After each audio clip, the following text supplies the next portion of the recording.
ఉమ్మడి మహబూబ్ నగర్ జిల్లాలో ఎడతెరిపి లేకుండా కురుస్తున్న వర్షాలతో జనజీవనం స్తంభించిపోయింది.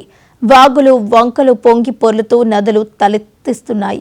లోతట్టు ప్రాంతాల్లో జయమయంగా పట్టణాల్లో రోడ్లు నీట మునిగి రాకపోకలు నిలిచిపోయాయి.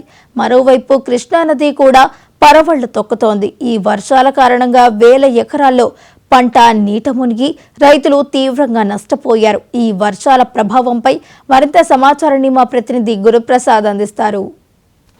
ఉమ్మడి పాలమూరు జిల్లాలో గత వారం రోజులుగా ఎడతెరిపి లేకుండా వర్షాలు కురుస్తున్నాయి. ఈ నేపథ్యంలో వాగులు వంకలు పొంగిపొరుతున్నాయి.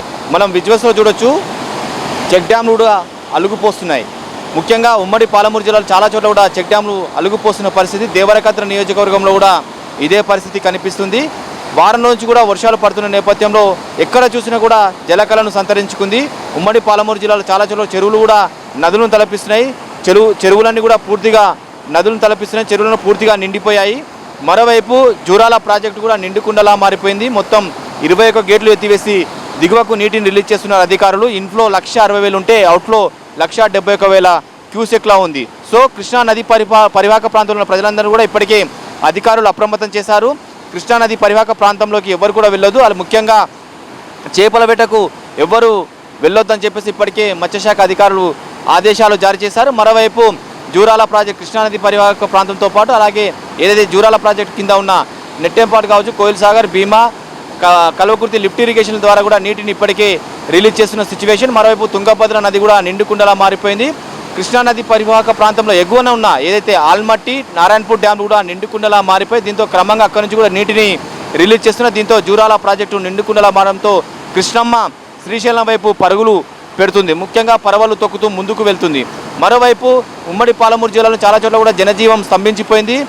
చాలా చోట్ల కూడా రహదారులు దెబ్బతినిపోయాయి. దీంతో రాకపోకలు నిలిచిపోయి అలంపూర్ నియోజకవర్గంలో చాలా చోట్ల కూడా ఇదే పరిస్థితి కనిపిస్తుంది. మిగతా చోట్ల కూడా ఇదే రకంగా జనజీవం స్తంభించిన పరిస్థితి. ముఖ్యంగా పట్టణాలలో కూడా ఎక్కడెక్కడ కాలనీలు జలమయమైపోయాయి. దీంతో అధికారులు ఇప్పటికే ఆ ప్రాంతాల్లోకి పరిశీలించారు. 5 జిల్లాలకు సంబంధించిన కలెక్టర్లు ఇప్పటికే అప్రమత్తమయ్యారు. నారాయణపేట, జోగులాంబ గద్వాల జిల్లా, వనపర్తి, నాగర్ కర్నూలు, మహబూబ్నగర్ జిల్లాకు సంబంధించిన ఎస్పీలు, కలెక్టర్లు ఎప్పటికప్పుడు కూడా ఒక రెయిన్కి సంబంధించిన అప్డేట్స్ వాళ్ళంతా కూడా తెలుసుకుంటున్నారు. ముఖ్యంగా ఎవరు కూడా లోతట్టు ప్రాంతాలకు వెళ్ళొద్దని చెప్పి హెచ్చరికలు జారీ చేశారు. సో ఉమ్మడి పాలమూరు జిల్లాలోని గత వారం రోజుల నుంచి కురుస్తున్న నేపథ్యంలోనే ఎఫెక్ట్ ఉంది. అయితే కొంతమేర ఏదైతే భూగర్భ జలాలు పూర్తిగా ఏదైతే పెరిగే అవకాశం ఉన్నప్పటికీ కూడా రైతులు మాత్రం చాలా చోట్ల కూడా పంటలు దెబ్బతిన్న నేపథ్యంలో వారంతా ఆందోళన వ్యక్తం చేస్తున్నారు.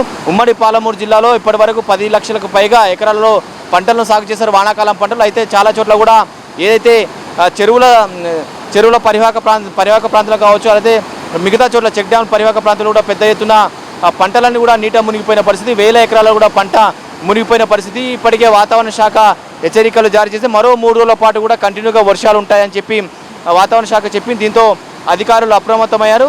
సో పంట నష్టం అంచనా వేసేందుకు కూడా అధికారులు వాళ్ళంతా కూడా ఒక ప్రణాళిక రచిస్తున్నారు. సో రైతులు మాత్రం కొంత ఆందోళన వ్యక్తం చేస్తున్నారు. ఎందుకంటే ఇప్పుడే ఈ ఆగస్టు మాసంలోనే పంటలు పెరుగుతున్న నేపథ్యంలో పంటలు పైరుకొచ్చే సమయంలోనే ఈ రకంగా కంటిన్యూగా వర్షాలు కురుస్తుండడంతో పంటలు పూర్తిస్థాయిలో దెబ్బతినే అవకాశం ఉంటుంది. కాబట్టి అధికారులు మాత్రం ఒక అంచనా వచ్చారు, ప్రణాళిక అనేది రూపొందిస్తారు. ఎక్కడైతే పంట నష్టం జరిగిందో అక్కడ మాత్రం పూర్తిగా వాళ్ళంతా కూడా ఆ డాటాను తెప్పించుకున్న సిచ్యువేషన్ కనిపిస్తుంది. ఏది ఏమైనప్పటికీ కూడా ఉమ్మడి పాలమూరు జిల్లా వ్యాప్తంగా వాగులు వంకలతో పాటు అలాగే కృష్ణానది పరివాహక ప్రాంతం అంతా కూడా పూర్తి జలకళను సంతరించుకుంది. మరోవైపు దుందుబి వాగు, కృష్ణానది ఉపనది ఉందో దుందుబి వాగు కూడా పూర్తిగా పరవలు తొక్కుతూ ముందుకు సాగుతుంది. ఎవరు కూడా చెక్ డ్యామ్ల వద్ద కానీ లేకపోతే ఎక్కడ ఉధృతంగా ప్రవహిస్తున్న వాగుల దగ్గర కానీ ఎవరు కూడా వెళ్ళొద్దని చెప్పేసి ఇప్పటికే అధికారులు ఆదేశాలు జారీ చేశారు. మరో 3 రోజుల పాటు ఈ వర్షాలు ఉన్న నేపథ్యంలో ప్రజలంతా కూడా అప్రమత్తంగా ఉండాలని చెప్పేసి అధికారులు ఇప్పటికే ఆదేశాలు జారీ చేసిన సిచ్యువేషన్ కనిపిస్తుంది. ఇది తాజా పరిస్థితి. కెమెరాన్ రాజేష్తో గురుప్రసాద్, మహాన్యూస్, మహబూబ్ నగర్.